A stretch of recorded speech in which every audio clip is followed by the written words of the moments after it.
Now, imagine being a phone repair shop owner. Every single day, customers bring in broken, cracked, water-damaged, or suspiciously dead phones. And sometimes, just sometimes, when those phones come back to life, they reveal secrets so shocking, so unbelievable, you'd think it was a scene straight out of a Netflix thriller. Stick around, because in this video, I'm going to take you behind the curtain, into the world of what a phone repair shop owner once confessed. Real stories, real people, and secrets so wild, you'll probably grab your phone and double-check what's on it by the end of this video. Before we continue, make sure to hit that subscribe button, drop a like, and share this video with that one friend who always has something to hide on their phone. You know exactly who I mean. Alright, let's get into it.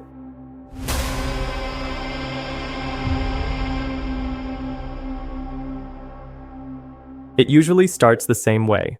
Someone walks in, embarrassed, clutching a phone with a shattered screen or a device that won't power on. They act casual. Hey, can you fix this real quick? It's nothing major, but the shop owner knows better. 9 times out of 10, when a customer says, nothing major, it's almost always major. Like the teenager who came in with what he claimed was a battery problem.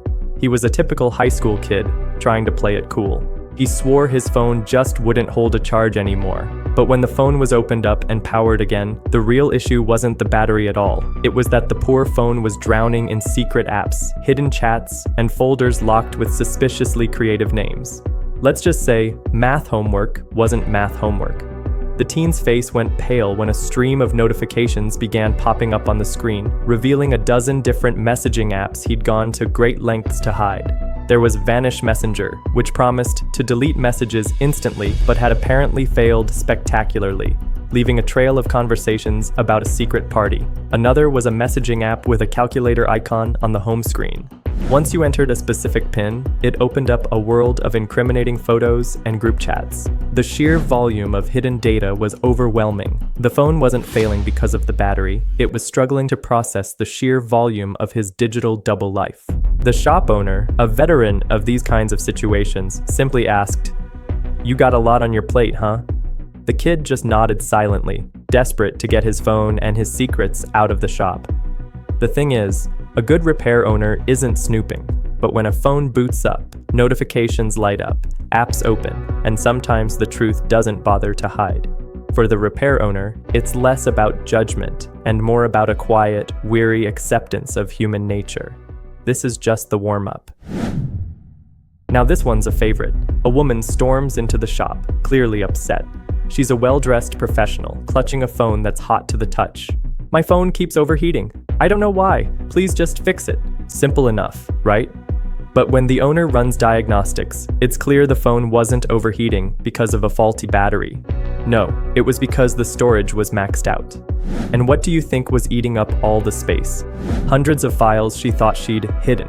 We're talking not just screenshots, but full-fledged digital archives. There were photos of checks deposited into a secret account, meticulously detailed spreadsheets logging expenses for a second, phantom household, and a series of cryptic messages with a second contact list saved under generic names like plumber and electrician. This wasn't a small side hustle. This was a parallel life. She was double booking, running 2 completely separate financial lives. One for her husband, one for herself. The funny part is, she wasn't stressed about the overheating phone at all. What really scared her was the thought of her husband seeing it before it got fixed. She watched the repair owner with a panicked look in her eyes, her confidence crumbling with every passing second. Her composure was gone, replaced by a raw fear that her entire house of cards was about to collapse. The shop owner, in a moment of quiet empathy, simply told her he'd get the phone to cool down and wiped a few unimportant files to get it running again. But the core data remained. That's the kind of secret a phone repair shop ends up holding. Secrets that could wreck marriages. Then there are the customers who don't want their phones fixed. One guy comes in, drops his phone on the counter, and says, "I don't care what it costs. I just need you to destroy it, smash it, burn it, do whatever you need to do." Naturally, the shop owner is suspicious. "Why don't you just delete your files?" The man's eyes dart around the room. He says, "I did, but I know it's not enough. I need it gone.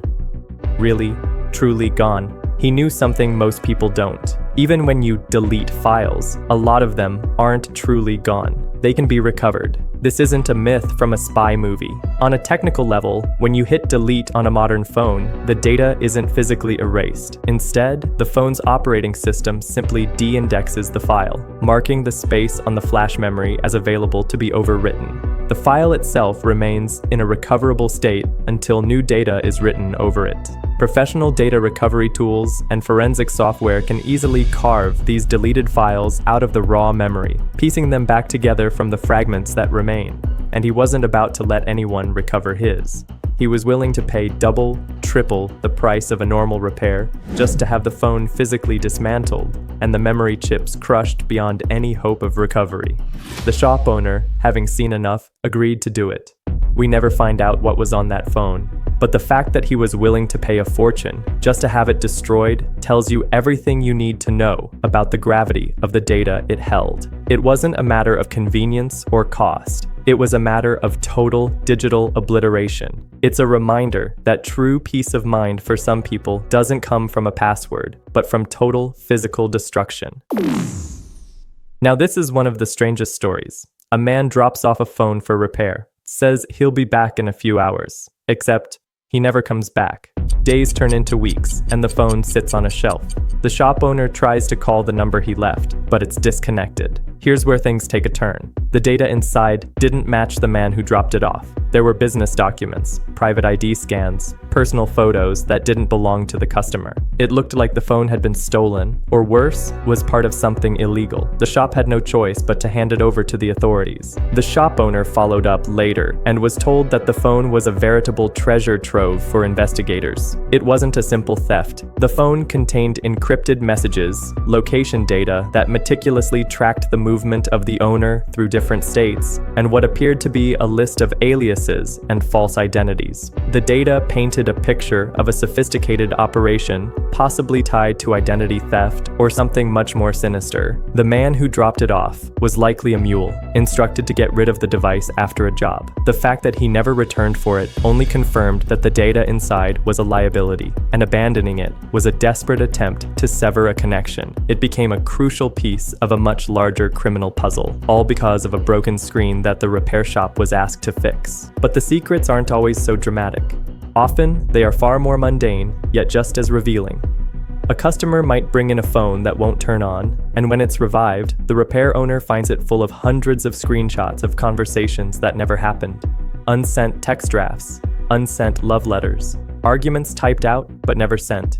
It's a window into a person's inner world, a silent record of all the things they wished they could say but were too afraid to. And then there was the elderly woman who came in with a phone that was constantly freezing. The owner quickly discovered the cause. Her device was riddled with malware and scam apps. She had been unknowingly lured into a tech support scam, and the phone was sending her personal data to fraudsters, draining her bank account in the process. The repair owner didn't just fix the phone. He carefully explained to her what had happened, showed her the malicious apps, and helped her contact her bank to stop the fraudulent activity. In that moment, the repair shop became a shield, a place where a technician's technical skill was used not just to fix a device, but to protect a vulnerable person from a very real and dangerous threat. The phone, which had become a tool for her exploitation, was now a tool for her salvation. Pause for a moment. Think about your phone, right now. If it slipped out of your hand and shattered on the ground, and you had to hand it to a stranger to fix, what would they find? Old chats you thought were gone? Private photos you forgot to delete? Passwords saved in your notes app? Late-night searches that even Google might be judging you for? The truth is, our phones are like diaries. But unlike diaries, they don't stay locked up. They're repairable, hackable, stealable. And that's why the stories you're hearing aren't just wild tales. They're warnings. And that's the reality. In today's world, your phone is more than just a device. It's your digital self, your memories, your late-night confessions, your work, your love life, all squeezed into a few gigabytes. It holds a complete and unedited record of your life's journey, from the embarrassing mistakes to the forgotten triumphs. It's your health tracker, your financial advisor, your personal biographer, and your secret confidant all in one compact, vulnerable package. The sheer volume and intimacy of the data we entrust to these devices is staggering, and most of us do it without a second thought, which is why protecting it goes beyond fixing a cracked screen or upgrading to the latest model. It's about security, knowing your data stays safe even when life throws a curveball. It's about being proactive rather than reactive, taking steps to secure your digital life before you find yourself in a situation like the people you just heard about. True digital security isn't about hiding secrets. It's about ensuring that your private life remains just that private and under your control. At Tileris, we don't just share stories, we safeguard them. We understand the unspoken vulnerabilities that come with living in a digital world. Our mission is to provide the kind of protection and peace of mind that a simple screen protector could never give you. To get the best of cybersecurity and privacy, you can request a free consultation today. Our experts are ready to guide you. Or, if you'd rather see how the Tileris AI agent works in real time, request a demo through our contact form. Now, I want to hear from you. If your phone ended up in a repair shop tomorrow, what's the one thing you'd pray no one sees? Be honest, drop it in the comments. And if you found this video eye-opening, do 3 quick things for me. Smash that like button so more people see it. Hit subscribe because I've got way more stories like this coming. Share this with a friend who needs a wake-up call about their online secrets. Thanks for watching. See you in the next one.